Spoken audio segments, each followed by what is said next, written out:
Hello students, আমি Moumita ma'am. আশা করি তোমরা সকলে খুব ভালো আছো। Welcome back to our channel. Students, আজকে আমি তোমাদের এসিসি পলিটিক্যাল সায়েন্স থেকে আমি একটা ইম্পর্টেন্ট টপিক নিয়ে আলোচনা করেছিলাম, যেটা হচ্ছে পার্লামেন্টারি কমিটিসগুলো। ঠিক আছে, তো আমরা সেখানে পড়েছিলাম যে পার্লামেন্টের কমিটিগুলোকে দুভাগে ভাগ করা হয়। একটা হচ্ছে তোমার অ্যাডহক কমিটি, যেটাকে অস্থায়ী বলছে, আর একটা হচ্ছে তোমার স্ট্যান্ডিং কমিটি, যেটাকে তোমার স্থায়ী বলছে। এবার তোমাদের সিলেবাসে কিন্তু স্থায়ী যে কমিটিগুলো রয়েছে, স্ট্যান্ডিং কমিটিগুলো, সেগুলোর উপরে রয়েছে। ঠিক আছে, তো সেগুলোর মধ্যে তোমাদের প্রথম যেটা রয়েছে সেটা হচ্ছে পাবলিক অ্যাকাউন্টস কমিটি। তোমাদের ফার্স্ট যে স্থায়ী কমিটির ব্যাপারে তোমাদের সিলেবাসে রয়েছে সেটা হচ্ছে পাবলিক অ্যাকাউন্টস কমিটির ব্যাপারে। তো আজকে আমি তোমাদের সেই পাবলিক অ্যাকাউন্টস কমিটির উপরে ক্লাস নেব। ক্লাসটি শুরু করার আগে বলে রাখি যে আমাদের অনলাইন ক্লাসে যারা তোমরা যোগাযোগ করতে চাও আমাদের কাছে, যারা তোমরা পড়তে চাও আমাদের কাছে, তারা আমাদের হেল্পলাইন নাম্বারে যোগাযোগ করতে পারো। আমাদের হেল্পলাইন নাম্বার দেখো এখানে দেওয়া আছে দুটো। একটা হচ্ছে 6295916282, আর একটা হচ্ছে 7076398606। ঠিক আছে, আমাদের পুরো কোর্স ফি রয়েছে 999 টাকায়। তোমরা কিন্তু এই টাকাতে শুধুমাত্র মেজর বা এসিসি না, তোমরা এর সঙ্গে তোমরা মাইনার পেয়ে যাচ্ছ, এমডিসি পেয়ে যাচ্ছ, এইসিও কিন্তু তোমরা পেয়ে যাচ্ছ। ফুল প্যাকেজ তোমরা পেয়ে যাচ্ছ মাত্র 999 টাকায়। এবং আমাদের কোর্সের ডিউরেশন হচ্ছে 6 মাসের আমাদের কোর্স চলবে।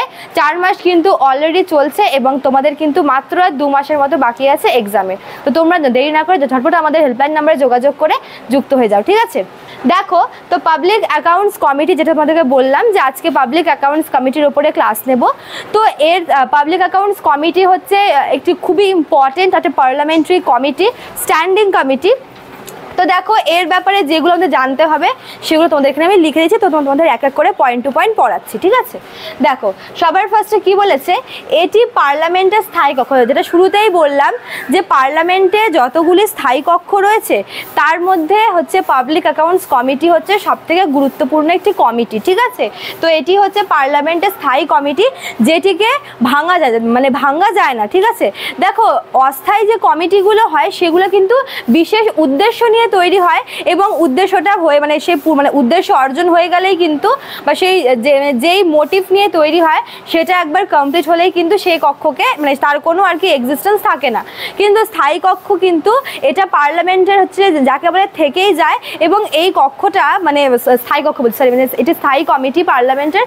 এবং এটি হচ্ছে স্থায়ী কমিটিগুলো মেনলি হচ্ছে যেগুলো সংসদের বিভিন্ন কাজের সাথে জড়িত রয়েছে। ঠিক আছে, তো দেখো পাবলিক অ্যাকাউন্টস কমিটি, তোমরা অ্যাকাউন্ট কথাটা শুনে বুঝতে পারছো যে এটা নিশ্চয়ই অর্থ সম্বন্ধীয় কিছু একটা হবে এই কমিটির কাজগুলো। ঠিক আছে, ঠিক তাই। তো পাবলিক অ্যাকাউন্টস কমিটিটা কি, এটা হচ্ছে সবচেয়ে গুরুত্বপূর্ণ অর্থ সম্বন্ধীয় কমিটি। পার্লামেন্টের যতগুলো স্থায়ী কমিটি আছে সেই স্থায়ী কমিটিগুলির মধ্যে সবথেকে গুরুত্বপূর্ণ যদি অর্থ সম্বন্ধীয় যেখানে অর্থ সংক্রান্ত বিষয়গুলি নিয়ে আলোচনা করা হয় সেরকম কমিটি হচ্ছে পাবলিক অ্যাকাউন্টস কমিটি। ঠিক আছে, আর বলে রাখি পাবলিক অ্যাকাউন্টস কমিটি কিন্তু পার্লামেন্টের যতগুলো কমিটি রয়েছে ওল্ডেস্ট কমিটিগুলির মধ্যে কিন্তু একটি হচ্ছে এই পাবলিক অ্যাকাউন্টস কমিটি। ঠিক আছে, আচ্ছা, তারপরে দেখো কি বলেছে, এই কমিটিতে মোট 22 জন মেম্বার থাকে। তাহলে পাবলিক অ্যাকাউন্ট কমিটির মেম্বার কতজন থাকে? 22 জন। এগুলো কিন্তু এমসিকিউতে খুব দিয়ে দেয়। ঠিক আছে, যে পাবলিক অ্যাকাউন্টস কমিটির মেম্বার কজন। দেখো এখানে যে মেম্বাররা রয়েছে মোট 22 জন মেম্বার, এরা কিন্তু পার্লামেন্টের 2 কক্ষ থেকেই আসছে। যেরকম মনে করো যে 15 জন হচ্ছে লোকসভা থেকে, অর্থাৎ এই 22 জনের মধ্যে 15 জন যে মেম্বার তারা কিন্তু লোকসভার প্রেসিডেন্ট লোকসভার হচ্ছে মেম্বার। ঠিক আছে, এবং বাকি 7 জন হচ্ছে রাজ্যসভার। তার এই 22 জন যে আর কি রয়েছে মেম্বার এই কমিটিতে, সেই 22 জন মেম্বার কিন্তু পার্লামেন্ট থেকে আসে। যেহেতু পার্লামেন্টের কমিটি, তো এখানকার মেম্বাররাও পার্লামেন্টের কক্ষ থেকে আসছে। লোকসভা থেকে 15 জন এবং রাজ্যসভা থেকে হচ্ছে 7 জন। ঠিক আছে, মোট 22 জন মেম্বার রয়েছে পাবলিক অ্যাকাউন্টস কমিটিতে।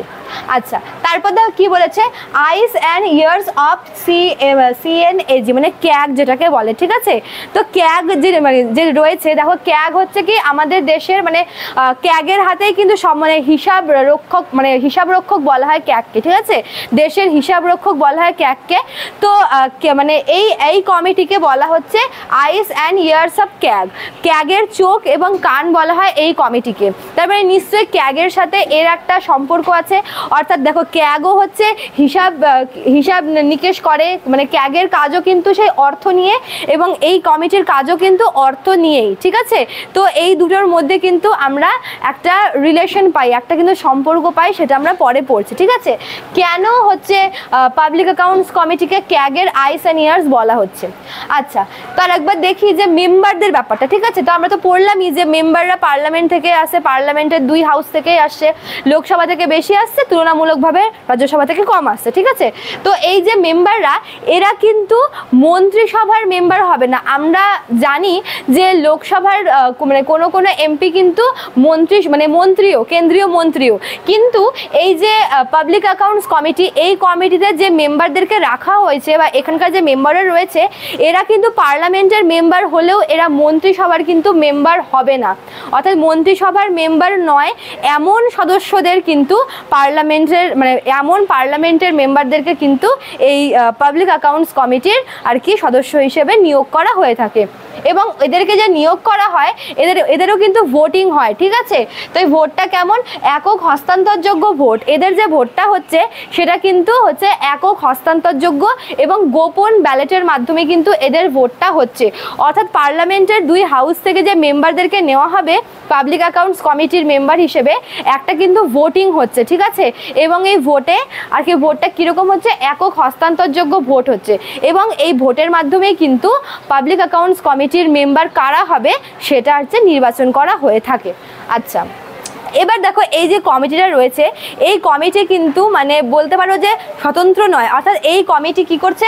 লোকসভার স্পিকারের অধীনে কাজ করছে। যেহেতু এটা হচ্ছে একটা পার্লামেন্টারি কমিটি, ঠিক আছে।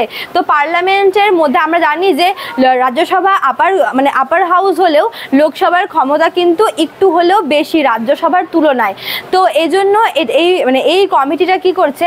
লোকসভার যে স্পিকার রয়েছে, আমরা জানি যে লোকসভার স্পিকার কিন্তু ভারতের যে চিফ জাস্টিস রয়েছেন সুপ্রিম কোর্টের, তার ক্ষমতার সমান। অর্থাৎ লোকসভার স্পিকারের ক্ষমতা এবং হচ্ছে পদের দিক থেকে বা ক্ষমতার দিক থেকে লোকসভার স্পিকার এবং সুপ্রিম কোর্টের চিফ জাস্টিস কিন্তু ইকুয়াল। তো এই যে কমিটিটা রয়েছে পাবলিক অ্যাকাউন্টস কমিটি, এটা কিন্তু মেনলি লোকসভার স্পিকারের অধীনে কাজ করে। অর্থাৎ লোকসভার স্পিকার কিন্তু এই কমিটির বলতে পারো যে হেড, এবং তার অধীনেই কিন্তু এই কমিটির মেম্বাররা রয়েছে এবং এই কমিটির কাজও কিন্তু লোকসভার স্পিকারের আন্ডারেই হয়ে থাকে, ঠিক আছে। তারপরে দেখো কি বলেছে, এই কমিটির প্রধান হলেন বিরোধী দলনেতা। অর্থাৎ পার্লামেন্টের যিনি অপোজিশন পার্টির লিডার থাকেন, সেই অপোজিশন পার্টির লিডার হচ্ছে এই কমিটির হেড হন, ঠিক আছে। এই কমিটি হচ্ছে স্পিকারের আন্ডারে কাজ করে এবং যতজন আর কি মেম্বার আছে সেই সব মেম্বারদের মধ্যে যিনি হেড, তিনি হচ্ছেন অপোজিশন পার্টির লিডার, ঠিক আছে। এটা মনে রেখো যে এই কমিটির প্রধান হচ্ছেন বিরোধী দলের যে আর কি নেতা, তিনি। অর্থাৎ অপোজিশন পার্টির যে লিডার, তাকে কিন্তু এই পাবলিক অ্যাকাউন্টস কমিটির চিফ হিসেবে, নেতা হিসেবে রাখা হয়। আচ্ছা, লাস্ট এখান থেকে তোমাদের যেটা জানতে হবে সেটা তোমাদেরকে বললামই যে ক্যাগের সাথে সম্পর্কটা কি, ঠিক আছে। দেখো সম্পর্কটা হচ্ছে এমন যে ক্যাগ এই কমিটির রিপোর্টকে নিয়ে পরীক্ষা করে তা সংসদে পাঠায়। অর্থাৎ এই কমিটি যখন কোনো অর্থ সম্বন্ধীয় কোনো একটা বিষয়ে আর কি রিপোর্ট তৈরি করে, সেই রিপোর্টটা কি হচ্ছে এই কমিটির থেকে চলে যাচ্ছে কোথায়? একদম ক্যাগের কাছে। সেখানে ক্যাগ কি করছে? ক্যাগ হচ্ছে সেই রিপোর্টটাকে ভালো করে স্টাডি করছে, যদি সেখানে কিছু আর কি অ্যাড করার থাকে সেটাকে হচ্ছে ভালো করে অ্যামেন্ড করছে, তারপর সেটার যে সরল রূপ বা সরল যে সংস্করণ সেটাকে পাঠাচ্ছে কোথায়? পার্লামেন্টে, ঠিক আছে। এটা হচ্ছে তোমার পার্থক্য। এই কমিটি প্রথমে হচ্ছে এই পাবলিক অ্যাকাউন্টস কমিটিতে সমস্ত হিসাব কিতাব হচ্ছে, তারপর তারা রিপোর্ট বানিয়ে সেটাকে পাঠাচ্ছে কার কাছে? ক্যাগের কাছে। ক্যাগ সেটাকে ভালো করে সমীক্ষা করছে, যদি কিছু অ্যাড করার থাকে এভাবে সবটাই দেখে ওই একটা বড় রিপোর্ট পাঠাচ্ছে। সেই রিপোর্টটাকে ক্যাগ কী করছে? সেটাকে হচ্ছে আর কি সিম্পল করে নিচ্ছে, সরল করে নিচ্ছে, তারপর সেই ওটাকে আর কি শর্ট করে নিচ্ছে, তারপর সেটাকে পাঠাচ্ছে কোথায়? ক্যাগ পার্লামেন্টে, ঠিক আছে। পার্লামেন্টে সেটাকে পাঠাচ্ছে যাতে পার্লামেন্টে ওটার উপরে আলোচনা করা হয়। তো এই ছিল তোমাদের পাবলিক অ্যাকাউন্টস কমিটির উপরে ক্লাস। আশা করি তোমাদের ক্লাসটি হেল্পফুল হবে। ভালো লাগলে তোমরা অবশ্যই লাইক, কমেন্ট, শেয়ার করবে। দেখা হচ্ছে নিউ ভিডিও নিয়ে, নিউ ক্লাসে। Thank you.